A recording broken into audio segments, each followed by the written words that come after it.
Hey guys, welcome back to my channel. Just a little heads up, this video was intended to be a boyfriend does my voiceover. Kyle gave it a try and he failed me, so we're gonna give it another try on another video. So for today, just so I could upload this video, I'm going to be doing the voiceover. I know, so sad, you just get me today. So I'm gonna start by priming my eyes using the MAC Soft Ochre Paint Pot. I typically tend to use my finger when applying it so that I'm not too heavy-handed with it.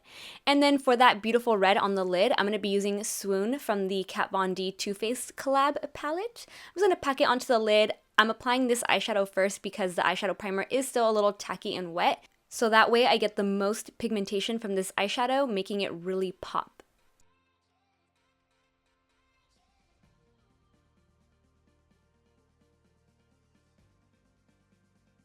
Next, I'm going in with Lovesick eyeshadow from the Lovesick eyeshadow stack from Milk Cosmetics.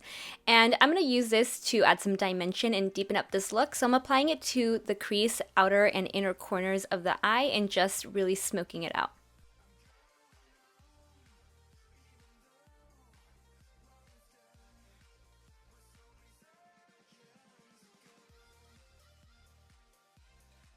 To add a slight grungy effect to this look, I'm going in with this mustard colored brown. This is called Rubbish. It's from another Melt eyeshadow stack. I believe this is the Rust stack. And you can just see I'm applying it to the outer edges of the shadow, giving it a really nice, cool, grungy effect. I'm also going to be using Rust from the Rust stack. So I'm using two different Melt stacks at this point, Lovesick being from another one. And I'm just going to apply that to the outer edges as well to just deepen up the color, give it some dimension, and not have it all be completely red because then it would look sort of flat on the eyes. And after that, I'm just taking a large fluffy brush and blending everything out. I'm also reapplying the red eyeshadow I applied first. I'm just using my fingertip to press it onto the lid to re-intensify the color. This next step is optional, as all false lashes always are, but you guys know I love my individual lashes. They just make a huge difference when taking photos of my makeup. If not, I feel like something's always missing. So I'm just applying a couple of the Ardell individual wispies in medium and also in the long length. And I'm gonna let these dry and set before I add mascara. If not, they tend to just fly off on the mascara wand. So I'm gonna go ahead and work on my skin. I have been loving this Brighter Days moisturizer by Tarte. It gives your skin a really nice luminous finish. It's also great for days when you don't want to wear any makeup but you also want your skin to look flawless. I highly recommend it. And then for a foundation today, I decided to use the Dior Forever foundation mixed with a little bit of the Maracuja oil by Tarte. It gives a really nice flawless medium to full coverage, but the foundation itself can build up to a full coverage. And like you guys saw, I mixed the two products together on a palette and now I'm just applying it to my skin with a brush and then blending it out with a beauty blender. Like always. To conceal and highlight the center of the face, I'm using the Naked Skin Concealer by Urban Decay. This is in the shade Light. I'm going to apply it underneath the eyes, bridge of the nose, center of the forehead. You guys also know the drill with this one. I really love the shade Light in this concealer. It's like the perfect pale yellow. I feel like most lighter concealers have a pink undertone, but not this one. This one's great. And then to set everything in place, I'm using the Cover FX Perfect Setting Powder. I cannot believe I'm almost done with this container of this powder. Shows how many makeup looks I've done in the past 1 to 2 months. It's insane. Or maybe I've had this for 3 months now. But either way, I need to replenish this because I've really been loving this powder. And like you guys saw, I pressed it into any areas that tend to crease on my skin. And now I'm just using a large fluffy brush to pat it onto the rest of the skin. Now moving on to bronzer, and I also technically contour with this as well. The Milk Chocolate Soleil bronzer by Too Faced is like the perfect cool slash a little bit of warm toned bronzer that you can still contour with it. So I always say think of the number 3 or the shape of a number 3, so apply it to the temples, hollows of the cheek, and also the jawline. And of course, don't forget the sides of the nose. Even if you're not contouring your nose, it always looks nice when you shade the sides because it adds some extra dimension to the face.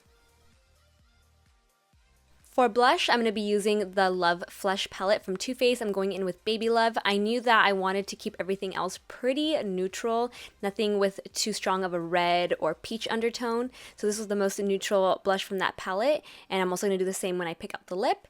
And then I'm going to go ahead and highlight the skin with my favorite highlighter at the moment. This is the Dior Nude Skin. It just looks so beautiful. I'm so glad they came out with another one because I had the one that they came out from a year ago and I had been cherishing it. And and literally hardly using it, only for special occasions because I thought it was never coming back. So I'm so glad it's made a comeback. I love this product so, so much. I'm also going to use this to highlight the inner corner of the eyes and also the brow bone. So now I'm just going to go back and finish the eyes really quickly, just repeating the same steps that are on the crease to the lower lash line. Pretty much the only eyeshadow I'm not applying to the lower lash line is the really intense bright red on the lid.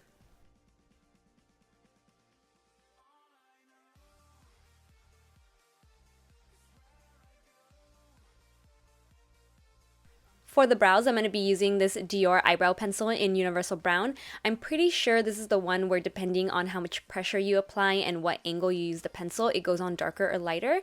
I first heard about this product when I attended Laura Arellano's masterclass here in LA, and she raved about this pencil, and I'm glad I'm finally giving it a try because I'm liking it so far. It makes my brows look really soft and natural. The color is just perfect. So perfect.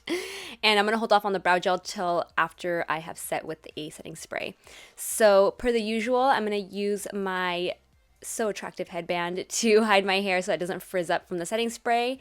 And then I'm going to be using Laura Geller's Spackle Mist to set this makeup.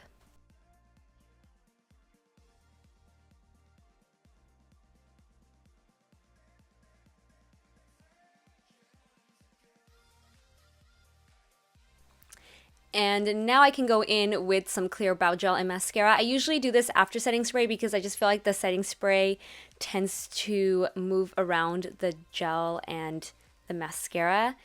Maybe not so much the gel, but definitely mascara, and then it'll transfer underneath my eyes. So I like to wait to do my mascara till after I've set with a setting spray. So I'm just going to comb through my brows with that clear brow gel from Anastasia, and then I'm going to use the Colossal Big Shot Mascara from Maybelline on my upper and lower lashes.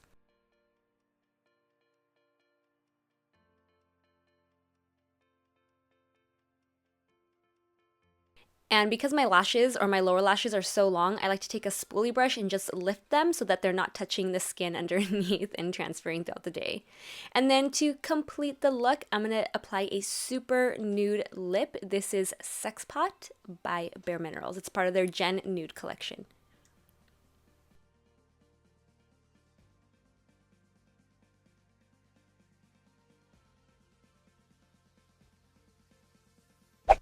And that completes the tutorial. I hope you guys enjoyed it, even though the entire thing was a voiceover. Again, my original plan with this video was to have Kyle do the voiceover, but he failed me. I will get him on the next one. So don't forget to subscribe so you don't miss out on it. I hope you guys enjoyed it, and I will see you in the next one. Bye, guys.